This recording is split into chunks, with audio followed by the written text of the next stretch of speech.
We now welcome in 16-time WWE World Champ, actor, and the man, the myth, the lie, Ricky Stanicky, a.k.a. John Cena. Hello. Hello. So good to have you here. That looks so much. a lot of fun.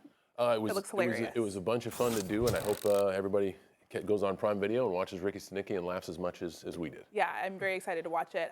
Why did you decide that this was a good fit for you? Oh, goodness. Comedies are the gift because your work is fun.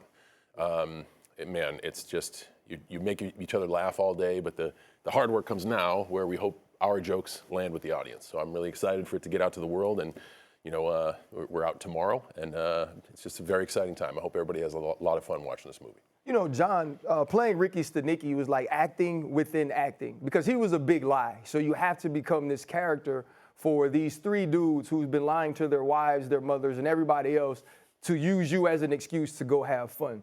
But you also have to create a character to become John Cena, to do what you were able to do in the wrestling world. How do you draw upon those experiences when it comes to making these movies?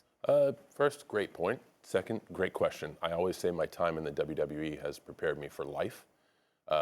Just as with sport, I think athletes have a lot of experiences during their career. Embarrassment, success, excitement, failure, sadness, heartbreak, highs, lows. The advantage of teamwork and working with a group, being coachable, showing up on time, all those things I carry from not only athletics, but from WWE over to being on the screen.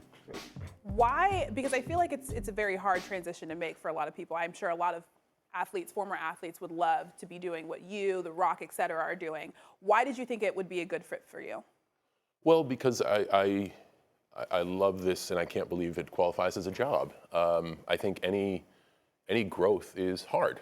I think physical fitness is a great example of this. If we want to train to grow, we have to put ourselves through pain, and we understand that like feeling the burn is a metaphor we can use for physical transformation. But I think any change equals growth, and growth is hard. But if you love what you do, you're okay with those hard days. Well, you know, today I'm sitting in Stephen A's seat, and like this is the best dress this seat is going to be for the entire year. Shots fired. You know, and what I love about you fired. is every time you get an opportunity to throw the three-piece on, you're always ready to go. Oh, but the true question is, three-piece or jorts? So it depends. It depends. If we're talking WrestleMania 40, crossing my fingers, I hope the jorts are there. If we're talking first take, I will do my best to put on a waistcoat for you. You should have worn the jorts today. That would have been great. Okay, so I saw something that you said recently. You said you're Mount Rushmore of WWE athletes. The Rock, Roman Reigns, Hulk Hogan, and Stone Cold Steve Austin. I think a lot of people would probably put you in that. But I do want to say it's Women's History Month. Yeah. So who are your top 3 women's wrestlers? That's a great question. I'm going to change the monument. We'll go top 5. Oh, okay. I like that. I say That's even better. Bayley, Becky Lynch, Bianca Belair, Rhea Ripley, and Charlotte Flair. Those are pretty solid. Yeah, like so I got an opportunity now to get close to Ric Flair, right? And just an awesome dude. Rick and I has think, an energy about right, him. and I think sometimes he forgets he's Ric Flair.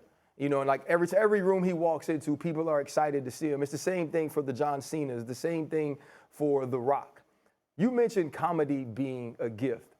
Even though we understand the entertainment of WWE, all of you guys are tough guys to us, right? Extreme athletes to be able to do what you do. Why has comedy been the genre that's fit you so well? And how did you become so comfortable in it? Because it's such a departure from John Cena, the wrestler. You guys have great questions today. Thank you so much. I think WWE is so physically and dramatically forward. Our narratives are sports narratives through entertainment that you don't have a lot of space to laugh at yourself.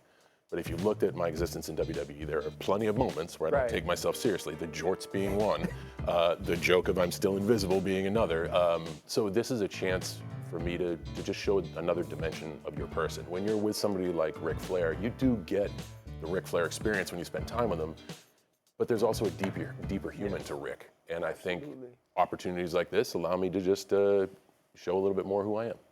You talked about how the transition was a challenge for you because you had to push yourself and stretch yourself. What do you think has been the biggest challenge that you've had to overcome as you become more of an actor in that role? So again, great question. I would even further that as to a challenge that a lot of us face during life. Being okay to take yourself as enough and that you are worthy of love, and that allows you to be vulnerable and be authentic and be yourself. And I think when you are yourself, people attach themselves to that, even in a positive or negative light. We do it all the time in WWE. I like this person or I hate this person because how they're behaving, but it's that bravery to just be authentic and vulnerable, and that's a hard challenge in life. That's not just a profession specific. My last question would be this. You know, Tom Brady, the greatest quarterback of all time, the greatest football player to have ever lived. You're somewhat his muse, right? You're from Massachusetts. Tom Brady was comfortable being in Massachusetts when he could be connected to John Cena.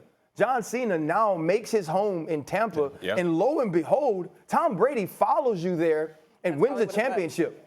Because you said, you know what, I'm from Florida now, and Tom Brady wanted a piece of that. Knowing that you're his inspiration, how does that make you feel?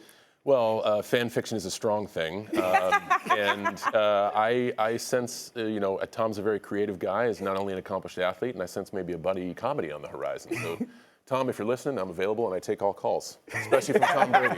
Okay, if Stephen A were to do anything in the WWE, how good of a manager do you feel like he would be? So I think he would be tempted to do more than manage. He is what we do in the WWE. He's entertaining. His personality is undeniable. He has a gravity to him. You feel a certain way about him, whether you're a supporter or an opposition.